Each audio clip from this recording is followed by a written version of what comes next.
360 আউলিয়ার অন্যতম আউলিয়া উপমহাদেশের প্রখ্যাত আউলিয়া হযরত শাহজালাল রাহমাতুল্লাহির পূর্ণভূমি সিলেট থেকে শুভেচ্ছা জানাচ্ছি। আমি মোহাম্মদ তানভীর ইসলাম। হযরত শাহজালাল রাহমাতুল্লাহি যখন সিলেটে আসেন তখন দিল্লির নিজামুদ্দিন আউলিয়া তার হাতের পেতে নিদর্শন হিসেবে একজোড়া কবুতর উপহার দিয়েছিলেন। আজও সেই কবুতরের বংশধর রয়েছে হযরত শাহজালাল রাহমাতুল্লাহির মাজার প্রাঙ্গণে। ব্রহ্মপুত্র ডকুমেন্টারি পর্দায় সেখানকার সবকিছু দেখাবো, তুলে ধরবো হযরত শাহজালাল রাহমাতুল্লাহির জীবন ও ইতিহাস। হযরত শাহজালাল রাহমাতুল্লাহির মাজারের অবস্থান সিলেটের একেবারে প্রাণকেন্দ্রে। সিলেট রেলওয়ে স্টেশন বা বাস স্ট্যান্ড থেকে যার দূরত্ব মাত্র 5 কিলোমিটার। মাজারের কাছে হোটেল হওয়ার কারণে হোটেল থেকে বের হয়ে আমরা হেঁটে হেঁটে এগিয়ে যেতে থাকি মাজার অভিমুখে। সুরমা নদীর উপর নির্মিত এই ব্রিজটির নামকরণ করা হয়েছে আসামের গভর্নর মাইকেল কিনের নাম অনুসারে কিন ব্রিজ নামে।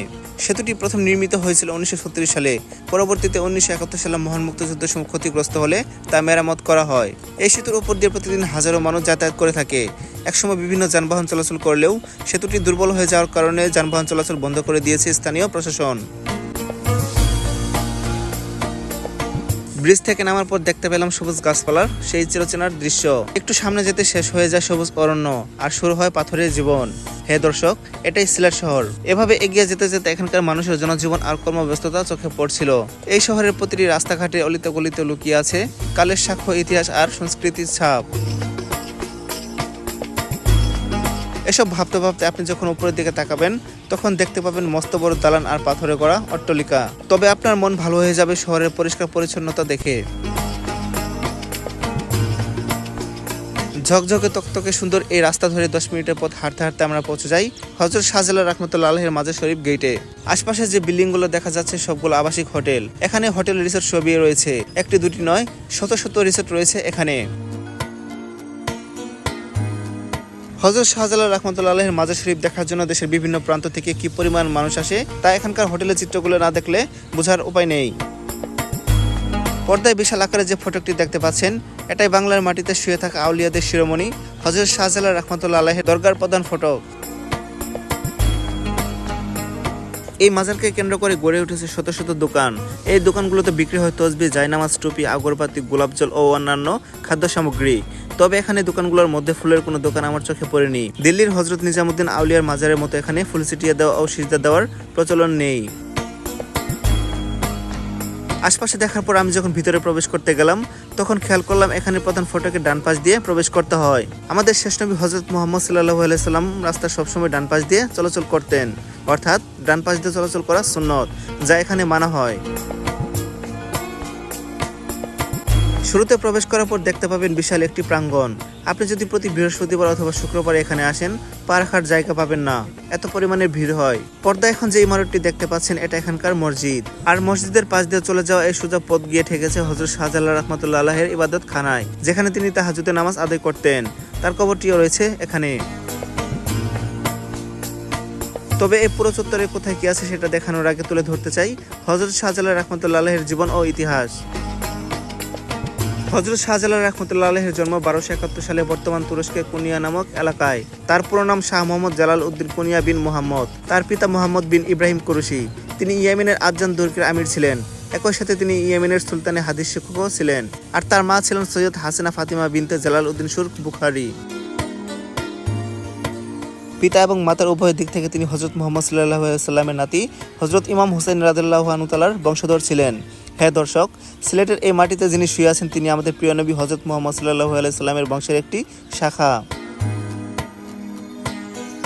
হযরত শাহজালাল রাহমাতুল্লাহির জন্মের আগে তিনি পিতাকে হারান। তার পিতা এক যুদ্ধে ইসলামের জন্য শহীদ হন আর জন্মের 3 মাসের মাথায় তার মা মারা যান।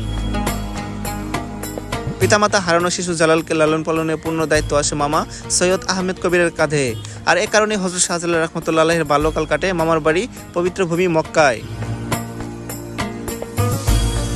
মামার কাছে তিনি ইসলামের প্রতিটি শাখায় প্রবলভাবে শিক্ষা লাভ করেন। হাদিস, কুরআন, ফিকহ সহ সবকিছুতে হয়ে ওঠেন পারদর্শী। ধীরে ধীরে প্রকাশ পায় তার আধ্যাত্মিকতাও। জনশ্রুতি আছে যে একদিন এক হরিণ বাঘে তারা খেয়ে হযরত শাহজালাল রাহমাতুল্লাহির মামার কাছে নালিশ করে। তার মামা আহমেদ কবির মনে মনে ভাবলেন বাঘটিকে হাতের আঙ্গুলের ইশারা দিয়ে তাড়িয়ে দিবেন। কিন্তু হযরত শাহজালাল রাহমাতুল্লাহি তার মামার মনের কথা আধ্যাত্মিক শক্তির মাধ্যমে বুঝতে পারেন এবং তিনি বাঘটিকে তার মামার মতো করে শায়েস্তা করেন।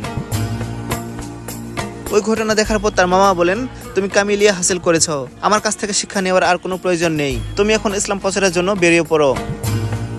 তার মামা হযরত শাহজালাল রাহমাতুল্লাহ আলাইহিকে হিন্দুস্তানের দিকে ইসলামে আলো পৌঁছানোর জন্য বলেন। তবে কোনো বর্ণনায় পাওয়া যায় বাঘের ঘটনাটি নয়, বরং হিন্দুস্তানে ইসলাম প্রচারের বিষয়টি স্বপ্নে দেখেছিলেন হযরত শাহজালাল রাহমাতুল্লাহ আলাইহি। পরে সেই স্বপ্ন মামাকে জানালে মামা হিন্দুস্তানে আসার জন্য বলেন।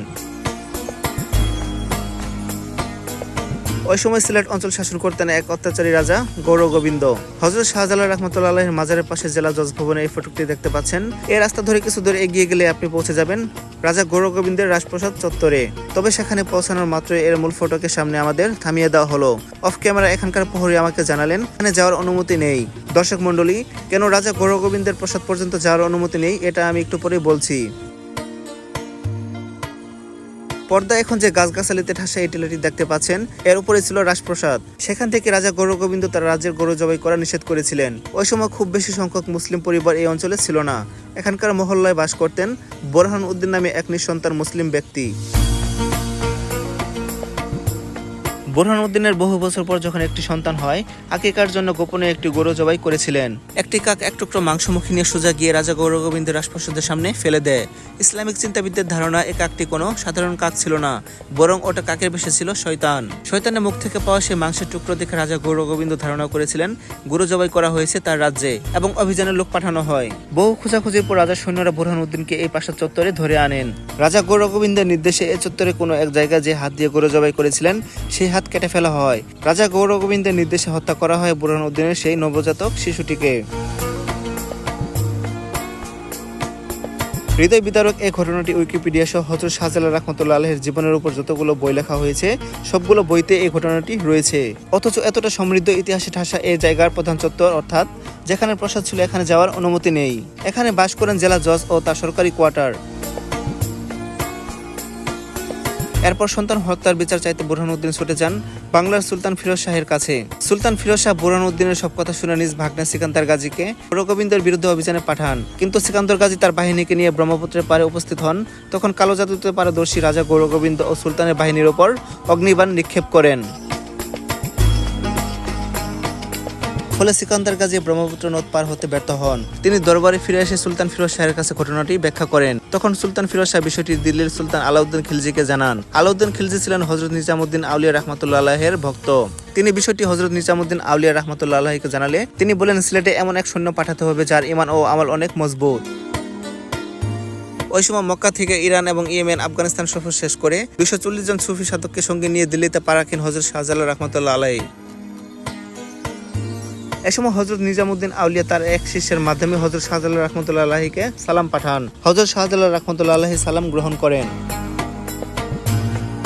হযরত নিজামুদ্দিন আউলিয়া ছুটে যান হযরত শাহজালাল রাহমাতুল্লাহ আলাইহির কাছে এবং প্রীতি নিদর্শন হিসেবে 2 জোড়া কবুতর উপহার দেন। সেই কবুতর হযরত শাহজালাল রাহমাতুল্লাহ আলাইহির সাথে করে নিয়ে আসেন সিলেটে।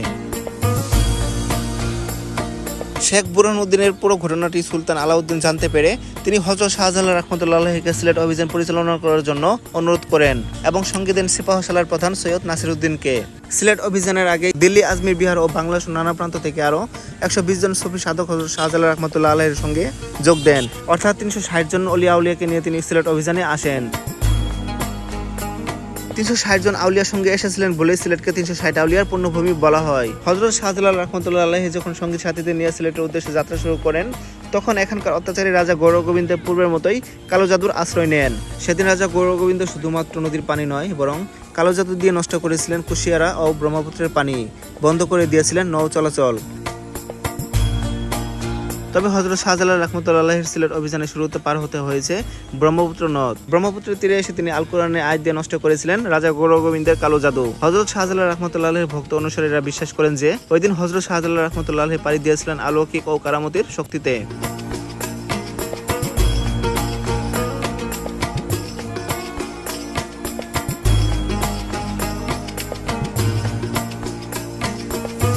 এই ব্রহ্মপুত্র নদী পাড়ি দিয়েছিলেন অলৌকিক ক্ষমতায় অর্থাৎ জায়নামাজে করে।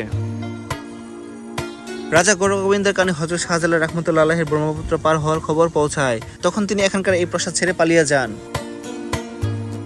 ব্রহ্মপুত্র নদী পার হয়ে এসে হযরত শাহজালাল রাহমাতুল্লাহ আলাইহির সঙ্গী সাথীদের নিয়ে সর্বপ্রথম তিনি নিজের দখলে নেন রাজা গৌর গোবিন্দের এই প্রসাদ চত্বর।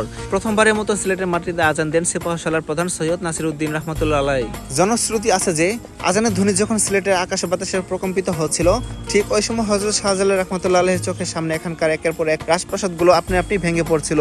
আজান শেষ হওয়ার আগে রাজা গৌর গোবিন্দের পূর্ব প্রসাদ অর্থাৎ এখানকার যত প্রসাদ রয়েছে সবগুলো মাটির সাথে একদম মিশে যায়। আর এভাবেই বিনা রক্তপাতে সিলেটের মাটিতে প্রতিষ্ঠিত হয় ইসলাম। হ্যালো বন্ধুরা, এরপরে ভিডিওতে আপনারা দেখতে পাবেন এই মাজারে কোথায় কি আছে। তো সবাইকে অনুরোধ করবো চ্যানেলটি সাবস্ক্রাইব করে পাশে থাকবেন। ধন্যবাদ।